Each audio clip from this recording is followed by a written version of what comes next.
Non, c'est pas bon, non. Le C'est téléphone, bon. bien sûr. Ben écoutez, un match compliqué. J'ai pas trop aimé mon équipe en première mi-temps, même si on a eu des possessions de balles un peu trop stériles. On n'a pas réussi à créer le danger en première mi-temps. Je crois qu'on a tiré une fois au but, un tir de Haïmoud, si je me souviens bien, arrêté par le gardien. En deuxième mi-temps, on a bien démarré. On a marqué assez vite en deuxième mi-temps. Je trouve qu'on a été ambitieux en deuxième mi-temps, même si tout n'a pas été parfait. On a été mieux que le match contre Asfi. L'équipe adverse nous a créé des problèmes avec des longs ballons, mais bon, il fallait s'y attendre. Mais bon, dans l'ensemble, on est content. On est content des 3 points à l'extérieur. Je crois que ça fait 4 matchs d'affilée où on n'encaisse pas de but. Et mis à part, je crois qu'une petite erreur de Tagnauti en première mi-temps, on n'a pas été trop mis en danger. Mais c'est vrai qu'on a joué face à une équipe courageuse, mais on est content de rentrer à la maison avec les 3 points. Quel chiffre sur un 3? Les sentiments des joueurs après la défaite de première classe, l'équipe de phare. Vous savez, c'est toujours bien d'être en haut, c'est toujours bien d'être en haut. Mais vous avez vu que le classement est tellement serré que je pense que sur les prochaines semaines, il y aura une équipe va être 3e, après 2e, après 4e. Le Raja sera un peu plus haut, le Phare sera un peu plus bas. C'est une course, c'est un marathon. C'est un marathon. Il va pas falloir se laisser gagner par les émotions. Le jour où on sera 3e ou 4e, il va pas falloir tomber dans la déception ou dans la déprime. Et le jour où on sera 1er ou 2e, il va pas falloir être euphorique. On va essayer de maintenir une ligne de conduite. Mais au-delà du classement, ce qui m'intéresse, c'est faire progresser mon équipe match après match. C'est ma première préoccupation. Monsieur, Oui. le public Oudébé a vu que l'équipe n'est pas encore stable.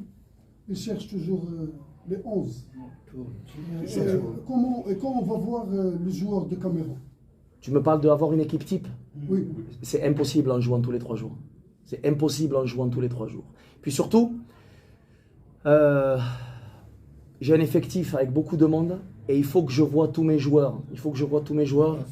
Aboul Fat a fait un match exceptionnel.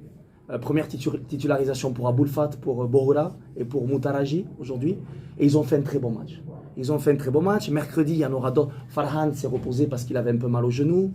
Bon, Hassouni, on n'en parle pas. Pour moi, on a le meilleur joueur du championnat. C'est un plaisir et un honneur de l'avoir avec nous. Il va falloir le bichonner. Mais on joue tous les 3 jours. On a des joueurs qui sont suspendus, on a des joueurs qui rentrent.